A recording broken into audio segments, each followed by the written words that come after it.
ஆம்ஸ்ட்ராங்கை வெட்டி படுகொலை செய்த உண்மையான கொலையாளிகளை கைது செய்ய வேண்டும், மாநில காவல்துறையை விசாரிக்க வேண்டும் என தெரிவித்துள்ளார் நாம் தமிழர் கட்சியின் தலைமை ஒருங்கிணைப்பாளர் சீமான்.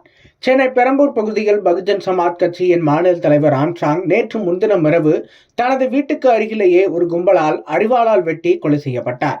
இந்த கொலை தொடர்பாக முதல் கட்டமாக பிரபல ரவுடி ஆற்காடு சுரேஷ் தம்பி உட்பட 8 பேர் சிறையில் அடைக்கப்பட்டுள்ளனர். மேலும் 3 பேரை கைது செய்து அவர்களிடம் போலீசார் விசாரணை நடத்தி வருகின்றனர். பெரம்பூர் பந்தர்கார்டன் பள்ளியில் வைக்கப்பட்டுள்ள ஆம்ஸ்ட்ராங் உடலுக்கு பொதுமக்கள் அஞ்சலி செலுத்தி வருகின்றனர். இந்நிலையில் நாம் தமிழர் கட்சியின் தலைமை ஒருங்கிணைப்பாளர் சீமான் ஆம்ஸ்ட்ராங் உடலுக்கு நேரில் சென்று அஞ்சலி செலுத்தினார்.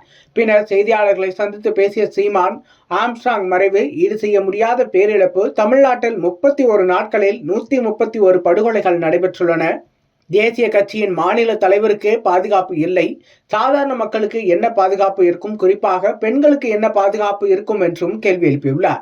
மேலும் பேசிய அவர், சரணடைந்தவர்களை விசாரித்து ஏன் எதற்காக கொலை செய்தார்கள் என கண்டறிந்தார்களா, கஸ்டடியில் எடுத்து விசாரித்தார்களா, கொலை செய்தவர்கள் வேறு சரணடைந்தவர்கள் வேறு என்பது சாதாரண மக்களுக்கே தெரிகிறது. அதனால்தான் நியாயமான விசாரணை எடுக்க வேண்டுகிறோம். கொலையாளிகளை ஒரு நாளில் கண்டுபிடிக்க முடியாதா என்றும் கேள்வி எழுப்பியிருக்கிறார். சிபிஐ விசாரணை தேவையில்லை. எங்கள் மாநிலத்திலேயே ஆகச்சிறந்த காவல்துறை உள்ளது. எங்கள் மண்ணின் மைந்தன் மரணத்தை கண்டுபிடிக்க அதை எங்கள் மாநில காவல்துறையை கண்டுபிடிப்பதுதான் சரியானது.